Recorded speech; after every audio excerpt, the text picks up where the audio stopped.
Hi friends, how are you? బాగున్నారా? నేను చాలా బాగున్నాను.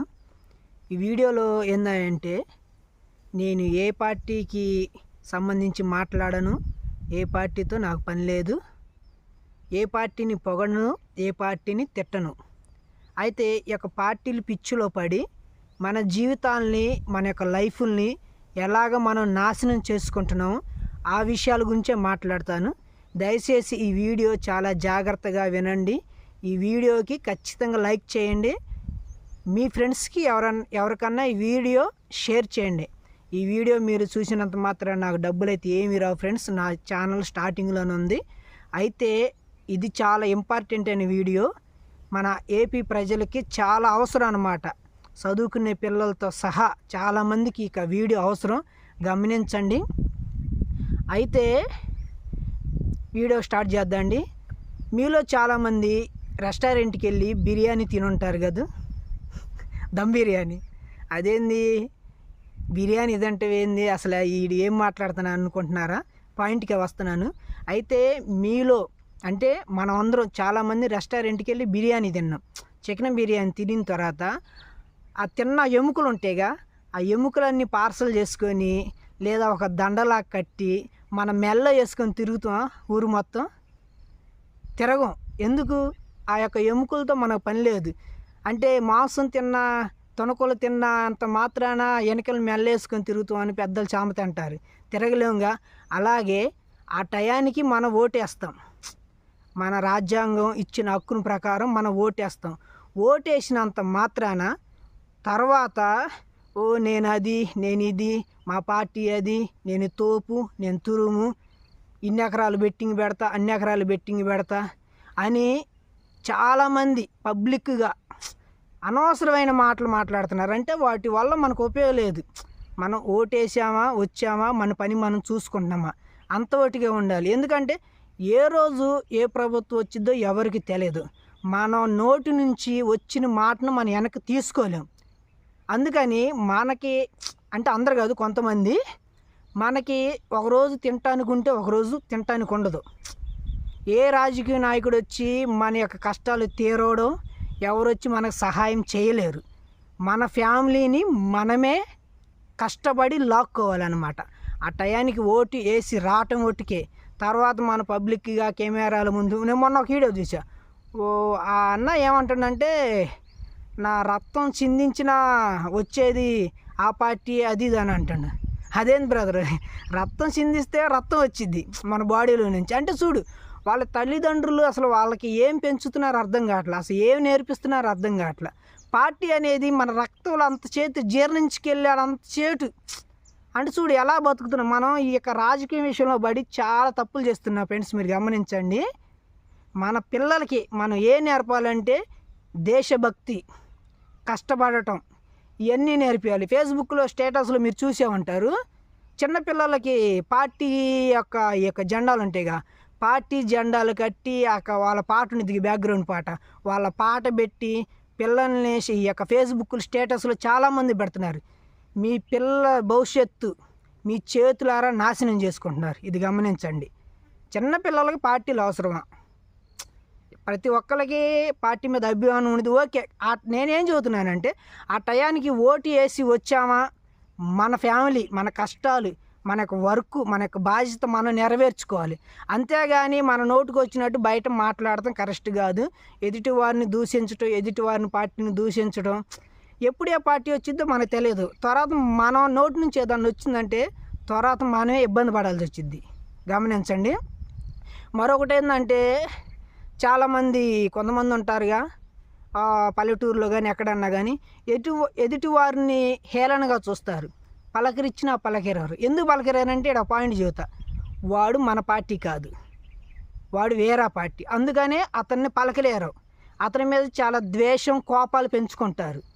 అయితే ఇంకొక విషయం గమనించండి. ఇక్కడ అవతల పార్టీ వ్యక్తి కూడా నిన్ను చూసి అంతే అనుకోవాలిగా, ఈ వ్యక్తి కూడా మా పార్టీ కాదు అని నీ మీద కూడా అతను దేశం పెంచుకోవాలి, అతను కోపం పెంచుకోవాలి. అంటే నీ మనసుకి నచ్చిన పార్టీకి నువ్వు ఓటేస్తావు, ఓకే. ఎదుటి వ్యక్తి అతనికి నచ్చిన పార్టీకి అతను ఓటేస్తే నీకు ఓర్చలేవు, ఓర్పు అంటే నువ్వు ఓర్చుకోలేవు అన్నమాట. అంటే చూసావా ఎంత తప్పు చేస్తున్నావో. నీ పార్టీ నీకు ఎంత ఇష్టమో ఎదుటి వ్యక్తి పార్టీ కూడా అతనికి అంతే ఇష్టం. నీకోసం అతను రాడు, అతని కోసం నువ్వు పావుగా. అసమంటప్పుడు ఎదుటి వారిని ద్వేషించాల్సిన అవసరం లేదు. ఏరా పార్టీ అయినంత మాత్రం అతన్ని దూషించాల్సిన అవసరం లేదు. అతని మీద కోపం కూడా పెంచుకోవాల్సిన అవసరం లేదు. ఎందుకంటే అతని మీద పెంచుకుంటే నీ మీద నువ్వు పెంచుకున్నట్టే. నువ్వు నీ పార్టీని వదిలి ఎదుటి వ్యక్తి పార్టీలోకి పోలేవు, అతను పార్టీ వదిలి నీ పార్టీలోకి రాలేదు. నువ్వు ఎలాంటి వ్యక్తివో అతను కూడా అలాంటి వ్యక్తే. అదొక విషయం అన్నమాట. ఇంకోటి ఏంటంటే, మా ఫ్రెండు నేను ఓటు వేయడానికి వెళ్ళేటప్పుడు మా ఒక ఫ్రెండ్ ఉన్నాడు నాకు. అంటే అతను వేరే పార్టీ, నేను వేరే పార్టీ, అది క్లియర్గా అంటే అర్థమైపోద్ది అన్నమాట. అయితే అతను ఓటు వేసేటప్పుడు ఏంద్రా ఓటు వేసి వచ్చావని కూల్గా సంతోషంగా హ్యాపీగా అడిగితే లేదురా వెళ్ళలేదురా అన్న. వాడు కూడా సరే వేసి వద్దాంపా అని ఇద్దరు ప్రేమగా వెళ్ళి ఎవరు ఓటు వాళ్ళకి వేసుకొని వచ్చేసాం. అలా ఉండాలి. ఆ ఓటు ఏదో మనల్ని ఈ లోకం నుంచి ఇంకో లోకాన్ని తీసుకొని పోదు. మనకేం కోట్లు వచ్చి పడవు. ఓటేయటం మన హక్కే. ఆ టయానికి నీకు నచ్చిన పార్టీకి నువ్వు ఓటు వేసుకోవాలి. బయటకు వచ్చిన తర్వాత అందరూ ప్రేమగా వెళ్ళి బంధుత్వంతో అందరూ కలిసి ఉండాలి. కానీ ఎలక్షన్ మూమెంట్లో వచ్చినప్పుడు ఒకరి మీద ఒకరు కోపాలు, ఒకరి మీద ఒకరు కుట్రలు, ఆ నాయకులకి పలానోడు మనోడు కాదు, పలానోడు మనోడైతే ఒరిగేది ఏముంది? ఏమైనా ఉందా ఒరిగేది? వాడికి నచ్చిన దానికి వాడు వేసుకుంటావు, నీకు నచ్చిన దాన్ని నువ్వు వేసుకుంటావు, అంతే ఉండాలి. పోతే ఇంకో విషయం ఏంటంటే, మొన్న ఈ రీసెంట్గా ఒక నియోజకవర్గంలో 2 పార్టీలోళ్ళు కర్రలు తీసుకొని కొట్టుకున్నారు ఫ్రెండ్స్. ఆ వీడియో నేను చూశాను. ఎవరో ఒక మిద్దె మీద నుంచి అంటే 2వ స్టేర్లో నుంచి ఒక లేడీ ఆ వీడియో తీసిందనమాట. ఆ వీడియో తీసినప్పుడు ఆ వీడియోలో ఒక అతను లావుగుండాడు, అతను ఉరకలేక ఆడ పడిపోయినప్పుడు యువతన పార్టీ వాళ్ళు ఏం చేశారంటే అతని యుద్ధకి వెళ్ళి అతని కర్రలతో ఎట్టబడితే అట్ట కొట్టి, ఆ కొట్టిన అతని మీద జాలేసి అతను రోడ్డు మీద ఉంటే లాగి ఈడ్చి పక్కన పెట్టాడు అనమాట. అతను కొట్టిన సేపు కొట్టాడు, తర్వాత లాగి రోడ్డు పక్కన వేసి వదిలేసిపోయాడు. ఇందులో విషయం ఏంటంటే అతనికి దేవుని దయ వల్ల ఏం కాల, దెబ్బలతో బయటపడ్డాడు. ఒకవేళ ఏమన్నా అయ్యిందనుకో అతని ఫ్యామిలీ పరిస్థితి ఏంది? నీ ఫ్యామిలీని నీ పిల్లల్ని వదిలేసి నువ్వు రాజకీయాలంటూ కొట్లాటకి వెళ్ళావు, ఏమన్నా అయితే పరిస్థితి ఉంది ఏమి కాల. ఒకవేళ అయిందంటే నీ పార్టీ నాయకుడు నీ ఇంటి దగ్గరకు వచ్చి దీనంగా ముఖం చాపి ప్రభుత్వం తరపున ఏదైనా సహాయం చేద్దండి అని అంటాడు. కానీ సిల్లి గవ్వగోడు ఇవ్వడు. సరే ఎవరైనా మంచి నాయకులు ఉండి ఇచ్చారనుకో, ఏదో అతను సొంత అకౌంట్లో డబ్బులు 10 లక్షలు ఇచ్చాడు అనుకున్నా, ఆ 10 లక్షలతో నీ భార్య నీ పిల్లలు ఎన్నాళ్ళు బతుకుతారు? ఎన్ని సంవత్సరాలు బతుకుతారు గమనించండి. మహా అయితే ఒక 5 సంవత్సరాలు బతుకుతారు. 5 సంవత్సరాల తర్వాత ఎలాగా? నువ్వు నీ జీవితం నాశనం చేతులార చేసుకొని నీ భార్య పిల్లలు ఎలా బతకాలి? నీకు నీ పార్టీ ఏమీ చేయదు. గమనించండి. ఓటు వేయొద్దు అనట్ల. ఓటు మనకి రాజ్యాంగం ఇచ్చిన హక్కు. నీ మనసుకు నచ్చిన నాయకుడు నువ్వు వేయొచ్చు. నువ్వు ఇలాగ కొట్లాటలంటూ గొడవలంటూ వెళ్ళి నీకేమైనా అయితే నీ ఫ్యామిలీ పరిస్థితి అర్థం చేసుకోవాలి. గమనించండి, ఓకేనా? ఇంకొక పాయింట్ ఏందా, చాలామంది చదువుకునే పిల్లలు స్టూడెంట్స్ ముఖ్యంగా ఈ పార్టీలకి చాలా దూరంగా ఉండాలి. చదువేందో నీ పని ఏందో నువ్వు చూసుకోవాలి.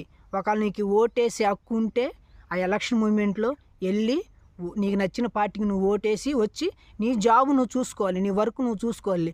అట్ట కాకుండా జెండాలు పట్టుకొని అట్ట కొట్లాటకి వెళ్ళి ఒక టైం పోగాక నీ యొక్క పేరు ఒక స్టేషన్లో ఏమైనా ఎక్కిందనుకో, అంటే కేసు కొట్లాట్ల విషయంలో పేర్లు ఎక్కుతాయిగా, అలాగా నీ పేరు ఒక స్టేషన్లో ఎక్కిందనుకో నీకు ఏ జాబు రాదు. నువ్వు నమ్మిన పోయిన పార్టీ వాళ్ళు నీకేం సహాయం చేయలేరు. వాళ్ళు వచ్చి నీ కష్టాలు తీరవరో, నీ ఇంట్లో వాళ్ళని ఆదుకోరు. నీ ఫ్యామిలీని నువ్వే ఆదుకోవాలి, నీ కుటుంబాన్ని నువ్వే రక్షించుకోవాలి. అంతేలా కానీ మనకెవరో ఏదో చేస్తారు, ఆ రాజకీయ నాయకుడు మంచిడు, ఈ రాజకీయ నాయకుడు మంచోడు అని మీ జీవితాలు ఎవరు నాశనం చేసుకోకపోయినా ఫ్రెండ్స్, చదువుకునే పిల్లలు చాలా జాగ్రత్తగా ఉండండి.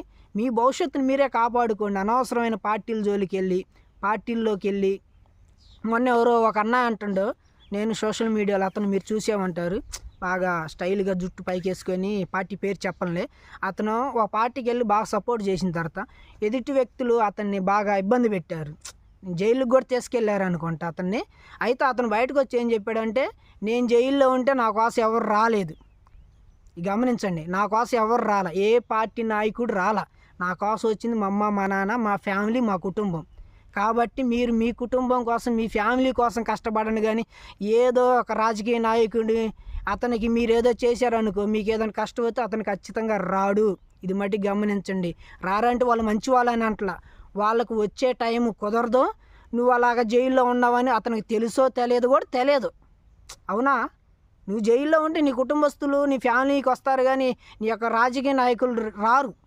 ఎవరు రారు. వాళ్ళ ఫ్యామిలీల విషయాలు వాళ్ళు చూసుంటారు, కానీ మన ఫ్యామిలీ విషయాలు వాళ్ళెవరు పెద్ద నాయకులు చూసుకోవాలంటే కష్టం. అది జరగని పని. అర్థమైందా? ఏ రాజకీయ నాయకుడు మీకు సహాయం చేయలేరు. ఆ టయానికి ఓటేసామా, వచ్చామా, మన పని మనం చూసుకుందాం. ఓకే, మంచి నాయకుడు వస్తే మంచిదే. మీ మనసులో ఒక నాయకుడు ఉంటాడు, అతనికి ఓటేయండి, ఇబ్బంది లేదు. అంతేలా కానీ మొన్న రీసెంట్ ఎలక్షన్లో లక్షలు బెట్టింగ్ పెట్టి ఆడవాళ్ళు నేను మగవాళ్ళ గురించి ఆడవాళ్ళు ఇళ్లల్లో కూర్చున్న వాళ్ళు ఏం పని చేసి దాచిపెట్టుకున్నారో తెలియదు, ఏ కష్టపడ్డారో లేకపోతే ఏ డబ్బులో తెలియదు. లక్షలు బెట్టింగ్ పెట్టి డబ్బులు మొత్తం పోగొట్టుకున్నారు. అవసరం అంటారా? నువ్వు ఒక పార్టీకి ఓటేస్తున్నావు, నువ్వు వేసిన పార్టీయే గెలిచిద్దని మనం అనుకోలేవు. నేను ఒక పార్టీకి ఓటేస్తున్నా, నేను వేసిన పార్టీయే గెలిచిద్దని మనం అనుకోలేవు. అనవసరంగా ఆ పార్టీల్లో పడి బెట్టింగ్లు పెట్టి లక్షలు కోల్పోయిన వాళ్ళు ఉన్నారు. నాకు తెలిసిన ఒక ఆయన అయితే అసలు చెప్పుకునే పరిస్థితి కాదు. 10 లక్షల చిల్లరే బెట్టింగ్ పెట్టి ఆ డబ్బులన్నీ పాడు చేసుకొని పోగొట్టుకొని ఇప్పుడు సరిగ్గా కంటికే కనిపించట్లేదు. మళ్ళీ అతనికి ఆడపిల్లలు కూడా, అతని పరిస్థితి ఆ డబ్బులు దాచిపెట్టుకుని వాళ్ళ పిల్లల పేరు మీద ఎత్తే ఎంతలో ఉపయోగం ఉండేది. కానీ బెట్టింగ్ పెట్టి డబ్బులన్నీ పోగొట్టుకొని ఎవరో గెలుస్తారు అనుకొని డబ్బులన్నీ పోగొట్టుకున్నారు. దయచేసి ఇలాంటి పనులు చేసి మీకు జీవితాలు నాశనం చేసుకోబాకండి. విషయం చెప్పటం మర్చిపోయాను. ఎన్నాళ్ళు మీరు కుటుంబస్తులు ఉండారుగా, మీరు ఒక పార్టీకి ఓటేస్తారు, అలాగే మీ కుటుంబస్తులకు కూడా చెబుతారు పలానా పార్టీకి ఓటేయండి ఇలాగా అది ఇదని. వాస్తవానికి నువ్వు వేరు అంటే మీ భార్య వేరు, మీ పిల్లలు వేరు. ఎవరికుండా ఆలోచన వాళ్ళకు ఉండిద్ది. నీకుండ ఆలోచనే, నీకుండ కోరికలే అందరికీ సమానంగా ఉండాలంటే కుదరదు. అట్ట ఎవరికి సాధ్యం కాదు. కాబట్టి నువ్వు ఓటేసి వచ్చావు, నీ భార్య కానీ నీ పిల్లలు కానీ వాళ్ళకి నచ్చిన వాళ్ళకి ఓటేసుకోమని చెప్పండి. ఎన్నాళ్ళు నువ్వు ఒక దారిలో పోయి నీ దారిలోనే అందరు రావాల్సిందే, నేను పెద్ద అది ఇదని చెప్పుంటారు. కాదు, అది కరెక్ట్ కాదు ఫ్రెండ్స్. ఒక కుటుంబం అయినా కానీ ఎవరికి నచ్చిన వ్యక్తులు వాళ్ళకుంటారు. కాబట్టి ఇప్పుడు నీ భార్య కోసం నువ్వు మారలేవుగా. నీ భార్య ఒక పార్టీకి ఓటేయమంది, నువ్వు వేస్తావా? నువ్వు వేయవు. నీ నచ్చిన పార్టీ నీకే. అలాగే ఆమెకి నచ్చిన పార్టీ, ఆమెకంటూ ఒక మనసు ఉండిద్ది, ఆమెకి నచ్చిన పార్టీ ఆమె వేసిద్ది. మీ పిల్లలు ఉన్నారు, నువ్వు వేసిన పార్టీకి మీ పిల్లల్ని ఓటేయమంటే కరెక్ట్ కాదుగా. వాళ్ళకి టీనేజ్ వచ్చింది, వాళ్ళకి ఆలోచన వచ్చింది, వాళ్ళకి నచ్చిన పార్టీకి వాళ్ళు వేస్తారు. ఏ కుటుంబంలో అన్నా కానీ ఎవరన్నా కానీ అందరిని కూర్చోబెట్టి మీకు ఎవరికి నచ్చితే వాళ్ళకి ఓటేందని ఎవరైనా చెబుతారా? ఇంటి పెద్దగా ఎవరో చెప్పరు. ఒకవేళ ఎవరైనా చెప్పుంటే వాళ్ళకి హ్యాట్స్ ఆఫ్, ఎవరైనా చెప్పుంటే వాళ్ళకి హ్యాట్స్ ఆఫ్. కుటుంబంలో ఎలక్షన్ మూమెంట్ వచ్చినప్పుడు అందరికీ ఇంటి పెద్ద అందరు కూర్చోబెట్టి ఎవరికి నచ్చిన పార్టీకి వాళ్ళు ఓటేసుకోండి. నేను ఒక పార్టీకి వేస్తున్నానని నా కోసం మీరు వేయొద్దు. మీకున్న ఆలోచనలు మీకుంటేగా. అలాగే ఎవరికి నచ్చిన పార్టీకి వాళ్ళకి ఓటేయమని చెప్పండి. ఇప్పుడు నుంచైనా చెప్పండి. మనం మారపోతే ఈ సమాజం మారదు ఫ్రెండ్స్. కాబట్టి మనం మారాలి ముందు. అలాగే గమనించండి. దయచేసి ఈ వీడియో ఎవరికైనా షేర్ చేయండి. ఎందుకంటే ఈ యొక్క పార్టీ పిచ్చిలో పడి మన జీవితాలు మనం నాశనం చేసుకుంటున్నాము. దయచేసి గమనించండి ఫ్రెండ్స్. అందరూ ఎవరికి నచ్చిన వాళ్ళకి ఓటేసుకొని బయటకు వచ్చిన తర్వాత మన పనులు మనం చూసుకుందండి. మన ఫ్యామిలీ కొరకు మనం కష్టపడదండి. అంతేలే కానీ బయటకు వచ్చి కెమెరాల ముందు మన నోటుకు వచ్చినట్టు మాట్లాడతాం కరెక్ట్ కాదు. ఎందుకంటే ఏ రోజు ఏ పార్టీ వచ్చిందో తెలియదు. కాబట్టి గమనించండి. ఈ వీడియో దయచేసి అందరికి షేర్ చేయండి, ఒక లైక్ కొట్టుకోండి. Thank you. ఏదైనా తప్పుగా మాట్లాడుంటే దయచేసి నన్ను క్షమించండి. Okay, thank you.